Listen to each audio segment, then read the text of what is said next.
सबसे पहले सभी को प्रणाम, छोटे को प्यार। मैं शिव कुमार मंडल और चले जी के प्रकाश किए।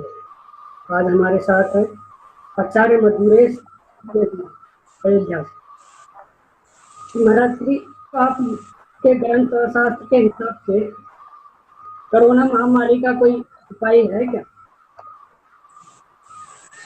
मंगलम कौशलेंद्राय महनीय गुणाब्धये चक्रवर्ती तनुजाय सार्वभौमाय मंगलम।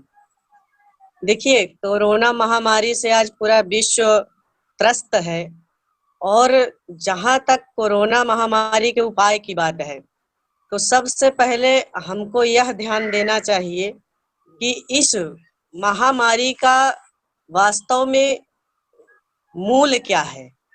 आज हम पर्यावरण के प्रति जो हमारी जागरूकता है वो खत्म हो चुकी है। हमारे बाबा परबाबा पहले वृक्ष लगाते थे, अब वृक्ष कोई जल्दी लगाता नहीं है। तो फल तो सभी खाना चाहते हैं परंतु वृक्ष कोई नहीं लगाना चाहता है। हुआ कारण क्या हुआ कि हमने पूरी पृथ्वी को पॉलीथीन से ढक दिया। तो हम प्रकृति को जो प्रदान करते हैं प्रकृति वह भी हम ही को प्रदान करती है। एक समय था हमने प्रकृति को पॉलीथीन से ढका और आज प्रकृति हमको पॉलीथीन से ढक रही है। चाहे डॉक्टर हो चाहे नॉर्मल इंसान हो, सबको कहीं न कहीं मास्क लगाया जा रहा है, कहीं न कहीं पॉलीथीन से ढका जा रहा है। तो इसका जिम्मेदार कहीं न कहीं हर प्राणी ही है जो प्रकृति के साथ छेड़छाड़ किया। परंतु जहां तक इसके उपाय की बात है तो हमारा सनातन धर्म बड़ा ही पुराना धर्म है जिसमें अनेक प्रकार से उपाय बताए गए। इसमें सर्वप्रथम जो महामारी का सबसे अच्छा उपाय है वो है कि हम इसमें बैठ करके भगवान का भजन करें, आशुतोष भगवान शंकर का यजन करें, जिसमें सबसे बड़ा रामबाण जो उपाय है वो है श्री महामृत्युंजय। जब हम महामृत्युंजय का जाप करेंगे, ओम त्र्यंबकम जजामहे सुगंधिम पुष्टिवर्धनम उर्वारुकमिव बंधनान मृत्योर्मुक्षीय मामृतात्।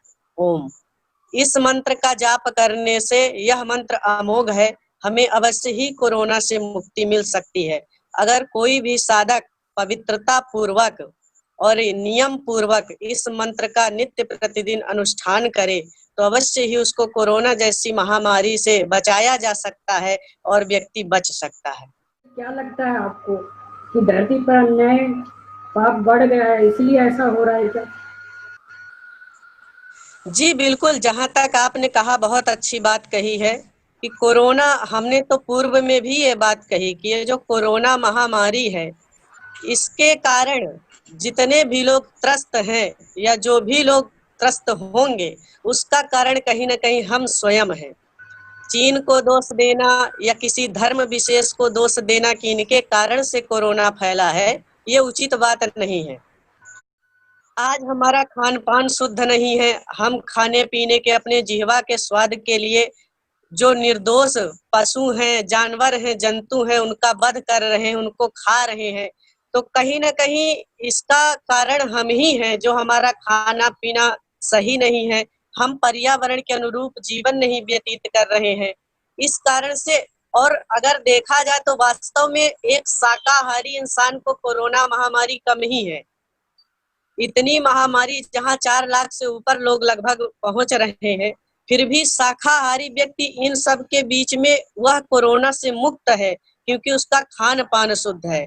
तो यदि हम खान पान शुद्ध रखेंगे, शाकाहार की तरफ बढ़ेंगे, शाक का ही भक्षण करेंगे तो इससे हम कोरोना महामारी से बच सकते हैं। आज जहां विश्व कोरोना महामारी से त्रस्त है वहां पर हमारा आयुर्वेद कार्य कर रहा है और ये बड़े खुशी की बात है कि पतंजलि पीठ ने, बाबा रामदेव जी ने उस कोरोना जैसी महामारी का इलाज ढूंढ लिया है और कोरोनिल नामक दवाई हम सभी के लिए बनाई है। तो आवश्यक है कि हम आयुर्वेद को अपनाएं, व्यायाम को अपनाएं, योग को अपनाएं और हम शुद्ध शाकाहारी रह के भोजन की शुद्धता से कोरोना से बच सकते हैं। तो क्या ये पाप का गाढ़ा बढ़ गया है, इसलिए ऐसा हो रहा है क्या? जी जी बिल्कुल, आपकी बात से सहमत हैं। कहीं न कहीं हम ही इसके कसूरवार हैं। आज हम अपने धर्म की हानि कर रहे हैं। धर्म के बारे में कहा गया है कि धर्मो रक्षति रक्षितः। जब हम धर्म की रक्षा करते हैं तो धर्म हमारी रक्षा करता है। परंतु आज हम धर्माचरण में न होकर के भोग विलास में डूबे हुए हैं, इसलिए धर्म भी हमारी रक्षा नहीं कर पा रहा है। जहाँ दुर्गा सप्तशती जैसे ग्रंथ में पहले ही कहा गया, रोगान तुष्टान, रोगों से यदि मुक्ति पानी है तो माता का यजन करना चाहिए, शिव का यजन करना चाहिए। तो हम धर्म से दूर हो गए, इसलिए हमको इस तरह की बीमारियों का सामना करना पड़ रहा है। इसीलिए महर्षि दयानंद जी ने कहा था, वेदों की तरफ लौटो। तो जब हम वेदों की तरफ लौटेंगे और धर्माचरण करेंगे तो अवश्य ही हमको इस कोरोना से निजात मिलेगा और हम शीघ्र ही स्वस्थ हो जाएंगे। क्योंकि वेद का सर्वोच्च वाक्य है, सर्वे भवन्तु सुखिनः सर्वे सन्तु निरामया सर्वे भद्राणि पश्यन्तु माँ ये कश्चित् दुःख भाग्। लोग बोल रहे हैं कि 100 साल में एक बार आता है, यह सुनिश्चित था या कुछ क्या है, इसके ऊपर क्या कहेंगे आप? देखिए, जिस तरह से विज्ञान का रिसर्च है कि 100 साल में ये बीमारी आती है, तो निश्चित तौर पे विज्ञान पे संदेह नहीं किया जा सकता है। परंतु हमारे वेदों में, जो कि सनातन धर्म का मूल है, तो सनातन धर्म के मूल में इन सब महामारियों की पहले से ही चर्चा की गई है कि ये संवत्सर आएगा तो ऐसे रोग होंगे। जैसे वर्तमान में प्रमादी संवत्सर चल रहा है, तो इसके प्रारंभ में बताया गया कि किस प्रकार से लोग महामारी से युक्त होंगे और महामारी आएगी। तो हमें अपने शास्त्रों की ओर जब हम लौटेंगे तो हमें पता चलेगा कि हमारे ऋषि मुनि सूखे पत्ते खा खा करके इतना रिसर्च किए हैं, जिनमें पहले से ही बता दिया गया है कि इतने समय यह कार्य होगा, इस प्रकार से महामारी फैलेगी। आज से हजारों वर्ष पहले हमारे ऋषि मुनि ने लिख दिया था कि 21 जून को सूर्य ग्रहण पड़ेगा, और आज नासा करोड़ों अरबों रुपया खर्चा करके यह पता कर पा रहा है कि 21 जून को सूर्य ग्रहण है।